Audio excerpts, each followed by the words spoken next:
돈 제대로 벌고 쓸데없는 데 안 쓰게 더 효율적으로 모으는 이야기를 전하는 머니 스토리텔러 김충환 에디터입니다.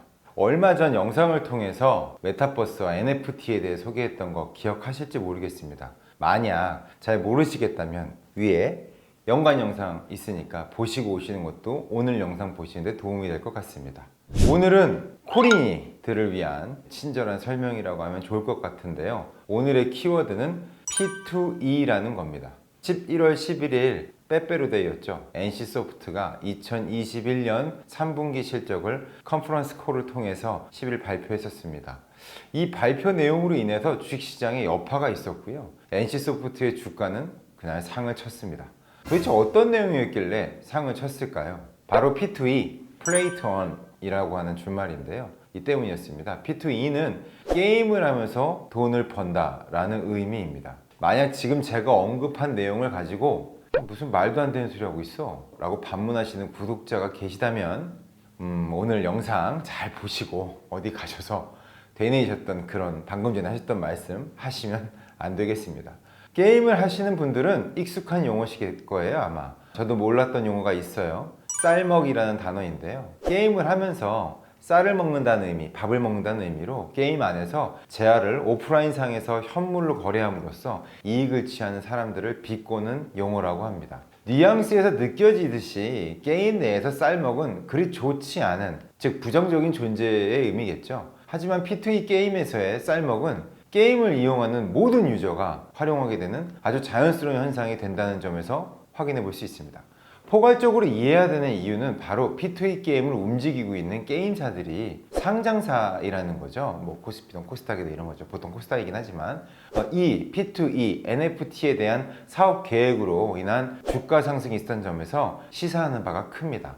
최근 게임 기업들이 P2E 시스템을 도입하는 데 있어서 NFT는 밀접한 관련을 가지고 있어요. 게임을 즐기기 위해서 필요한 아이템을 기존에도 아이템베이나 아이템 매니아 등지에서 거래를 했었죠. 지난번 메타버스 NFT 영상을 보신 분들은 이해가 가시겠지만 거래가 되기는 하죠. 근데 게임사가 망하거나 게임이 사라지면 이 아이템의 소유권도 유명무실해지는 상황이 되는 기존의 구조라면 NFT를 통해서 P2E 시스템을 도입하게 되면 자체적으로 거래가 가능하게 되는 새로운 시장이 열리게 되는 겁니다. 좀 복잡하긴 하지만 좀 더 풀어보죠. 아이템 하나를 가지고 예를 들어 볼게요. 이 예에서 시사점이 두 가지가 있습니다. 자, 첫 번째, 아이템이라고 하면 게임에서 우리 이제 무기, 칼 같은 거죠. 네, 그런 것들. 능력치 등이라고 여겨두면 될 것 같아요. 이 아이템이 실제 4천에서 5천만 원, 심지어는 1억 가까이의 금액에 거래가 되고 있습니다. 게임사에서는 이 아이템이 인기가 있으니까 게임상에서 한 개밖에 없었던 아이템을 10개로 늘려서 만들어 출시하게 되면 1억 원이나 되는 아이템의 희소성이 떨어질 수밖에 없겠죠.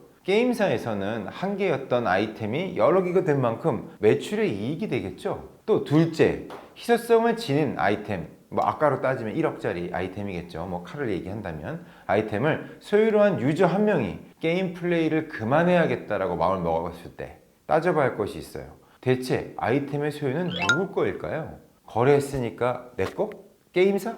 이거 확인해 봐야 될 거 아니에요? 그냥 쉽게 말하면 법적인 부분으로 볼 때 소유권 주장이 어렵습니다. 이유는 중고거래처럼 공인이 된 것이 아니라 개인과 개인끼리 그냥 거래 정도로밖에 보기 어려우니까요. 더 정확히 말을 하면 게임을 하는 유저들끼리 필요하니까 주고받았던 셈이다. 이런 셈입니다. 게임사가 망하더라도 아이템 자체가 게임사 소유인 만큼 부담권을 청구하거나 내 거라고 주장 자체하는 게 무의미할 수밖에 없겠죠. 또한 게임사가 인기가 있어서 개인 간의 거래가 활발한 아이템으로 전략적으로 수량을 늘려서 게임상에서 풀어버리면 하나밖에 없었기 때문에 희소성이 있었던, 그러니까 비쌌겠죠. 그 아이템이 그렇지 않게 됨을 따질 수도 없는 노릇이 됩니다. 이에 더해서 경제적인 문제로 보면요, 게임 내에서 인플레이션입니다.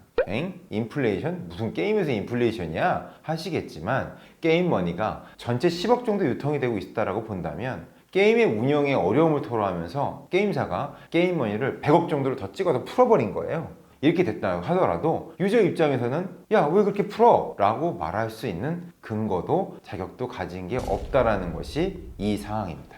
자, 그런데 NFT 등장으로 이렇게 지금까지 언급했던 이런 상황과 다른 형국이 양상이 됩니다. NFT 대체 불가 토큰이라고 말씀드렸죠, 지난번에요. 게임사가 망하거나 그 게임 서비스를 중단했다고 가정해 볼게요.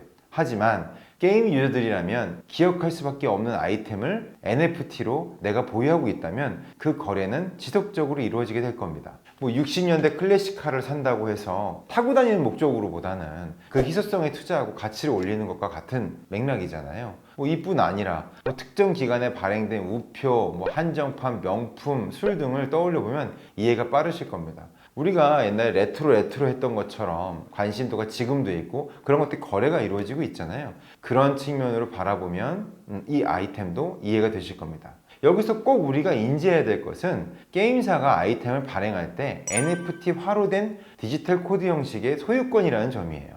P2E 시스템에서 기존 게임이 플레이와 다른 점은 단순히 아이템을 거래하고 소유권을 주장한다는 것만으로 단순화시킬 수 있는 건 아닙니다.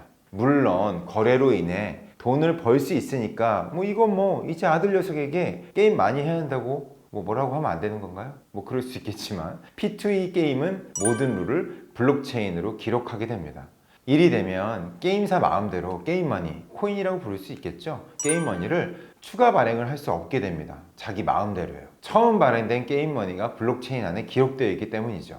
즉 수요 공급 차원에서 게임머니의 가치가 유지될 수 있는 확률이 높아진 겁니다. 여기에 하나의 게임 속에서도 여러 아이템들이 있을 거 아니에요? 그런 아이템들을 많이 보유하고 있으면 주주처럼 의결권 같은 권리를 가질 수 있는 현상이 벌어집니다. 게임사가 게임을 리뉴얼한다거나 업데이트를 할 경우에는 아이템을 많이 보유한 유저의 의견을 묻고 반영하게 되는 상황이 생기는 거예요. 그냥 의사를 단순히 참고하는 형태가 아니라 협의를 해서 스마트 컨트랙트, NFT상에 코드화시켜서 승인을 내려주어야만 게임사가 계획했던 리뉴얼이라든가 업데이트를 실행할 수 있게 된다는 거죠. 더불어서 P2E 시스템의 가장 좋은 점은 시장 확장성 측면이 있습니다. 아무리 아이템이라고 하더라도요, 게임을 하는 유저가 아니면 무슨 의미가 있어? 라고 생각할 수도 있습니다. 매니아층들이나 거래하고 그들만의 리그일 텐데 하고 일축하기에는 게임 밖에서 투자의 가치로서 게임 유저가 아니어도 거래를 한다는 측면에서 생각해 봐야 합니다. 이러한 P2E 기반의 게임들은 장년층 분들께서는 젊은 세대보다 많이 하시지 않으시지만 그렇지만 미술품, 음원처럼 투자적인 측면으로 게임 아이템을 구매하는 가능성은 당연히 있게 되는 겁니다. 이제 누구나 알고 있는 비트코인, 이더리움으로 게임사 발행 코인이 교환된다면 좀 더 이해가 빠르시겠죠? 이에 더해서 현재 코인을 거래할 수 있는 업비트, 빗썸, 코인원, 코빗 등처럼 NFT를 거래할 수 있는 거래소가 생성되게 됩니다. 외국에서는 활발하게 거래소가 운영되고 있긴 하지만 국내는 아직이긴 합니다. 하지만 현재 어디라고 얘기할 수는 없겠지만 현재 국내 코인 거래소에서 NFT 거래소 비즈니스까지 준비하고 있다는 썰이 있어요. P2E 시스템을 도입하려는 기업은 NC소프트, 컴투스, 위메이드, 게임빌, 카카오 게임스 등 많은 게임사들이 계획 중에 있죠. NFT 관련주로 대표적인 기업은 바로 위메이드입니다. 위메이드사의 미르4는 이미 P2E 시스템을 적용해서 돈 버는 게임으로 인기를 끌고 있습니다. 미르4에서 얻은 재화로 드레이크 코인으로 환전할 수 있는데 이 드레이크 코인을 리믹스 코인으로 환전하고 또 거래 가능한 빗썸에서 원화로 판매하는 방식으로 돈을 벌 수가 있습니다. 그러나 국내에서는 P2E가 사행성으로 간주, 합법적인 플레이가 아직까지는 어렵습니다. 글로벌 버전으로만 플레이를 해야 P2E 시스템을 활용할 수 있고요. 그래서 국내 유저들은 VPN을 우회해서 접속해서 플레이를 해야 되고 이때 VPN을 구매하려면 일정 금액에 지불해야 되는 어려움이 현재 존재하고 있습니다. 하지만 게임사, 즉 기업 입장에서 글로벌 유저가 유입이 많이 된 만큼 매출 상승은 당연하니까 코인도 주식도 오르는 셈입니다.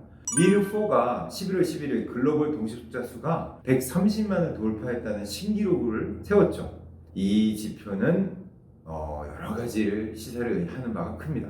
지금 나오고 있는 자료 화면을 보시더라도 가상화폐와 주식시장의 흐름이 비슷한 것을 볼 수가 있어요. 폭발적인 상승은 바로 미르4가 출시한 시점 이후였습니다. P2E에 대한 기대 심리였겠죠. 자, 오늘은 P2E, Play to Earn의 개념은 무엇이고 그래서 어떻게 돈을 번다는 거야를 좀 풀어보려고 했습니다. 조금 어려우실 수도 있었겠지만 만약 추가적인 궁금점이 있으셨다면 댓글에 달아주시면 제가 알고 있는 직선에서 친절하게 설명하도록 하겠습니다. 저희 정보가 유익하고 도움이 되셨다면 좋아요와 구독을 눌러주시는 거 잊지 마시고요. 더 좋은 유익한 내용으로 다시 찾아뵙도록 하겠습니다. 지금까지 머니스토리텔러 김충환 에디터였습니다. 감사합니다.